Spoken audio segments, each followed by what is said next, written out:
Hi everybody, Joshua here with the Heavy Piano YouTube channel. Today's video will be a piano tutorial for Lana Del Rey's Venice Bitch. This was a patron request, so I hope these three videos I created an acoustic version, a MIDI synthesia version, and then this will be the tutorial. So I hope between the three of these, anyone that wants to learn how to play this song on piano can do so. So I'll get into it. Let's see here, there's three sections that I kind of figured out. I'll talk about the first section. It's kind of like an F and G chords. We're gonna go back and forth between these F and G chords, but for the first F chord, for the melody, we have this kind of like, if you want to think of it as like a flat 5. So the melody's going up from that B natural to the C. So like a flat 5 to just a normal 5th into a G chord. So how that looks with the melody will be right here.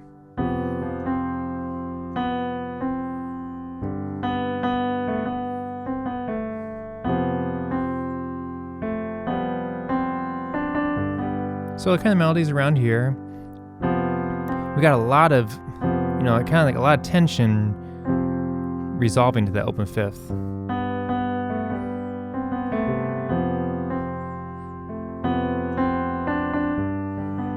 Right, so the verse is somewhere around there, that F and G going back and forth.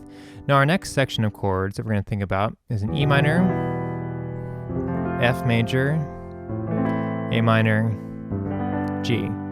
So I'm trying to keep these triads really simple right now, and then we'll just talk about chords and melody, and then we'll get into a little more of the rhythm that I'm using for my versions. Let's see here.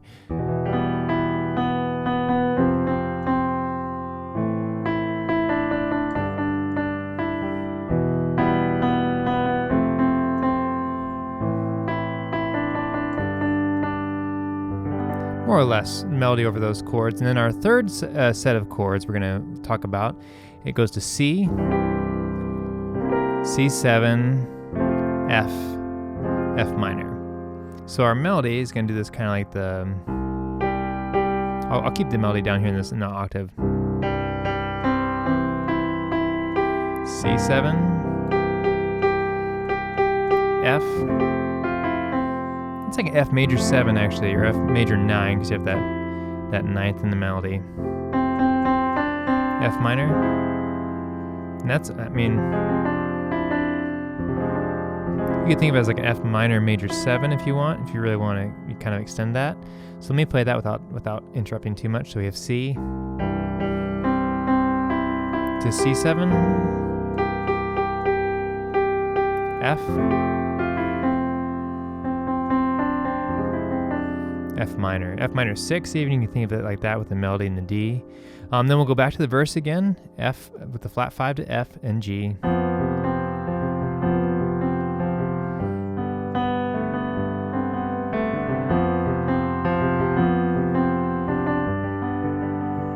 So I'm starting to add a little bit of left hand in there, just outlining the chords, really basic open 5th sound, but I'm adding a little bit of rhythm.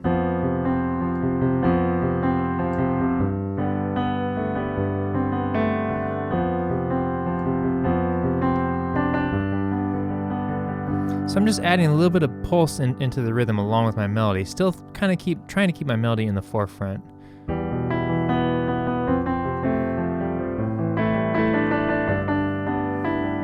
And again, I'm adding some notes that kind of serve as harmony to the melody. Walking the G up to the A. So I'm using like a 2nd to 3rd kind of suspension. You can do like the 4th to 3rd suspension as well. Let's see, we'll go into this third section. You'll see me do a lot of this in my arrangements. I kind of like roll the chord from the bottom up.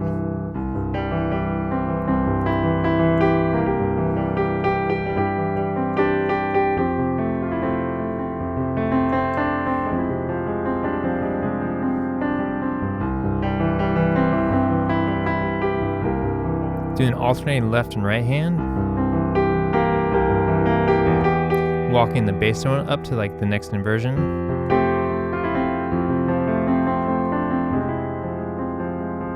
Doing these alternating pulses on the chord.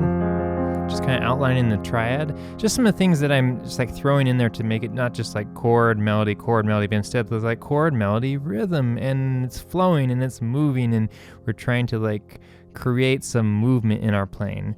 So then the last section, so I talked about those 3 chord progressions, and then the last section is just a repeat of the chord progression from the second section. So we're gonna use that E minor, F major, A minor, G.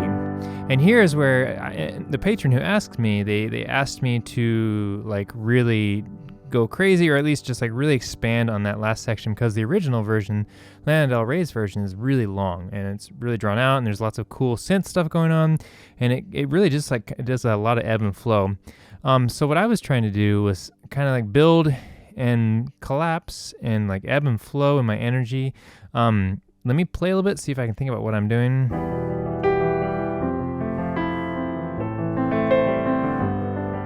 So there's like kind of a technique I'll use sometimes. I'll like hang out on the top note.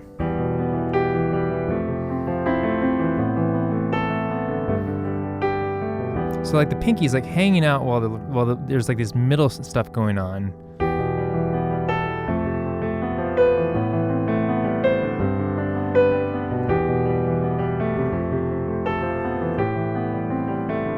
So even like creating like a melody out of that, right? So that's kind of like doing its own voice. There's this stuff going on, and the left hand's also doing bass work with like the lower notes.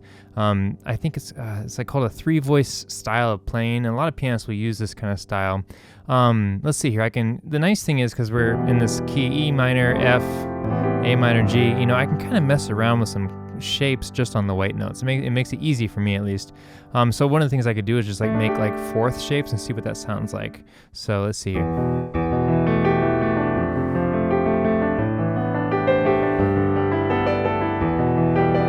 So that's not a 4th, that's like an open 5th octave thing.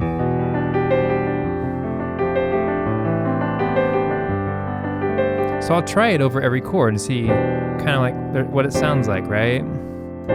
And I have stretched out. I have a little bit of a wider stretch in my left hand, so I have started to stretch out into like some 10ths here. Don't worry if you can't do those voicings. You know, these are totally cool as well, right? That 5th kind of sound. You're just losing some of the depth in the middle, but that's okay. Like physically, do what you can do and don't hurt your hands, right? So instead of just like playing the 4ths, I can like move.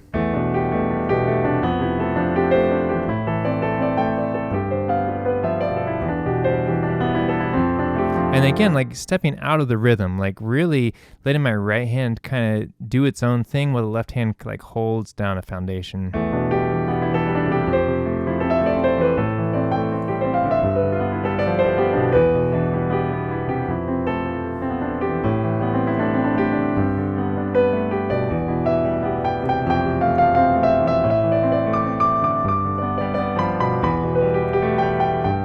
Oops, excuse me, made a wrong chord change there.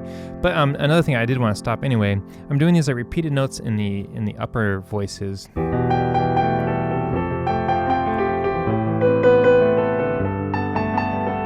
You could even make it like a conversation, like here's the high note conversation and here's the reply from the low note.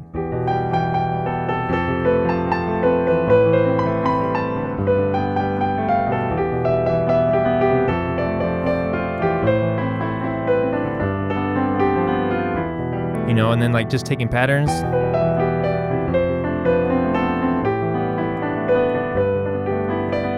The left hand is kind of doing this like,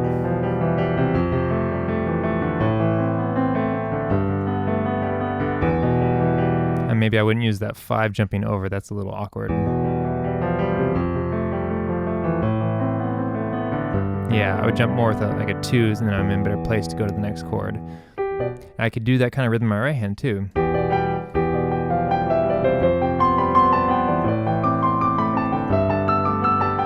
Right? And that was also kind of awkward fingering there. Let's see here. So then I can build on that rhythm if I'm using it ba ba ba da da da da da ba ba da da da, right? So I'm taking these like little rhythmic ideas. Let's see here. What do I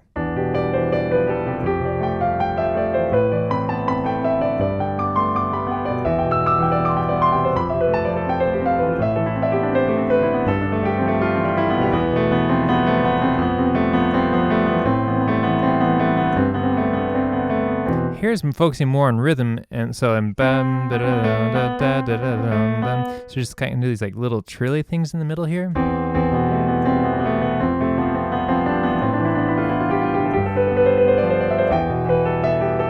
So that's just like a 1 2 3 1 2 3 1 2 3 1 2, just like a little triplet up, and then like picking a note to land on, right? So think about like what creates energy and excitement or motion in your playing, right? So we have this natural,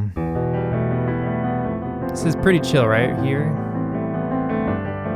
But if I walk this up and I like naturally create like this agitation or expectation, or it's like leading the ear towards something, right?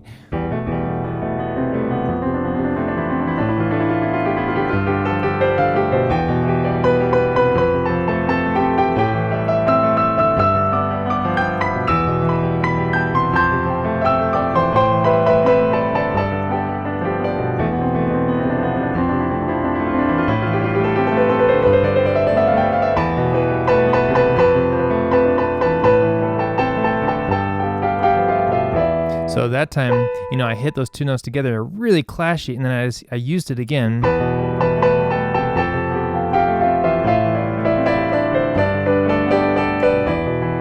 There's some ideas of like keeping the top note the same and then moving your thumb around.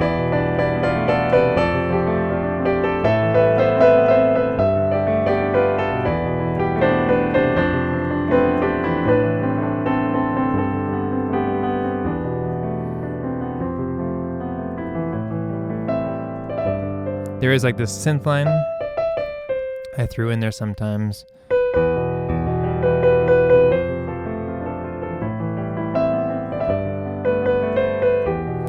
So, and then one other thing I wanted to share, or at least one of my thoughts. So over this progression, I started to like throw in the melody, you know, the B natural, the B to C to A kind of melody. So I was doing this chord progression, the E minor, F, A minor, G. Right? And I tried to throw it in. I don't remember if I did my left hand or right hand.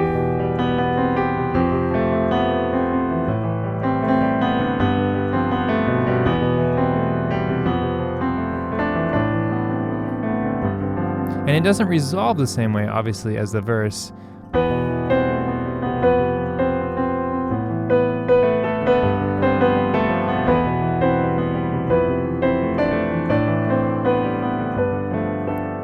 So that's an idea too, like coming back to some of those melodies, and yeah, like throwing them over a different chord progression, and it just changes the way they fall, the way they feel, and the energy and emotion. I talk a lot about energy and movement in my playing, and yeah, the fun thing for me about these kind of things, and at the risk of like creating the same kind of template, but I am trying to create something improvisational each time I do these little arrangements, you know, improvisational request over a song, and then I improvise over it, right, more or less, or create an arrangement, and then from that I'm just kind of working off chords and melody. But out of that, I am trying to create like movement in what I am playing, right? And so I'm using some of these techniques, but ultimately it will be up to you, like what you feel and the movement and energy you create when you play. So I hope you can take some of these techniques, and I hope it's helpful. But the cool thing is, you know, the original piece, it has so much like flow throughout that last section. And so for me as a pianist and somebody who likes to improvise over changes, it's fun to like, okay, like cool, where can this go? And like, you know, I start using some of those patterns, or like, what does the piano sound like when I play it this way, or when I play these rhythms, you know, like what is being fed back to me?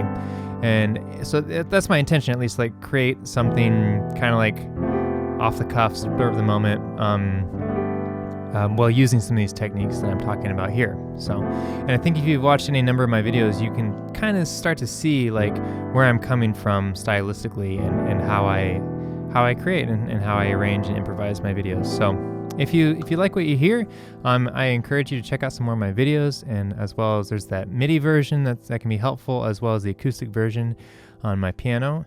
And then so if you have any questions or comments, leave them below. Try to get back to everybody. It's important to me to try to share music and share the love of music and the love of songs and the love of creating, and having a connection, an emotional connection to something that you like, and then recreating your own version of it on the piano at home. So big thank you to my patrons on Patreon, especially patrons that request songs like this that I can try out and learn and figure out, and then maybe share some of my ideas with you.